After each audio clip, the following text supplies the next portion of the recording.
Hey foodies, welcome to liveloveloverecipes.com. இன்றைக்கி நம்ம சேனலில் நம்ம பார்க்க போகிற ரெசிபி என்னன்னு பார்த்தீங்கன்னா ஒரு சூப்பரான பிரெட் மசாலா. இந்த பிரெட் மசாலாவை ஒரு லைட்டான பிரேக்ஃபாஸ்ட்டாகவும் கன்சிடர் பண்ணலாம், ஒரு ஈவினிங் ஸ்நாக்ஸாகவும் கன்சிடர் பண்ணலாம்.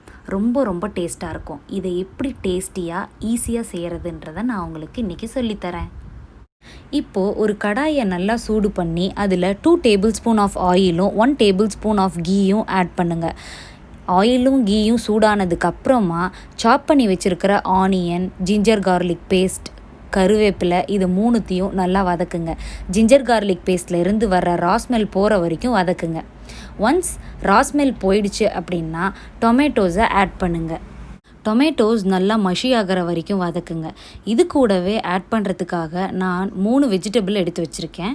கேரட்டு, கொடமிளகா, முட்டைக்கோஸ் இது எல்லாத்தையுமே பொடியாக நறுக்கி இது கூட சேர்த்துட்டு இந்த ப்ரிப்பரேஷனுக்கு தேவையான சால்ட்டையும் சேர்த்து நல்லா சாட்டே பண்ணுங்கள்.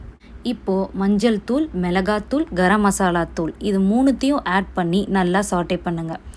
ஓரளவுக்கு நல்லா வதங்கினதுக்கு அப்புறமா 3 டேபிள்ஸ்பூன்ஸ் ஆஃப் டொமேட்டோ கெச்சப்பை ஆட் பண்ணுங்கள்.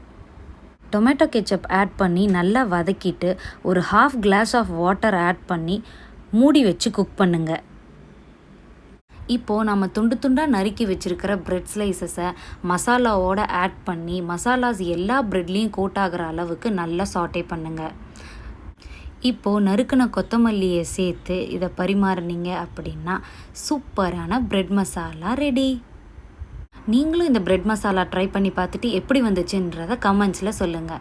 இந்த வீடியோ பிடிச்சிருந்ததுன்னா லைக் பண்ணுங்கள், உங்கள் ஃப்ரெண்ட்ஸ் அண்ட் ரிலேட்டிவ்ஸ் கூட ஷேர் பண்ணுங்கள், மறக்காமல் சேனலை சப்ஸ்கிரைப் பண்ணுங்கள். தேங்க்ஸ் ஃபார் வாட்சிங்.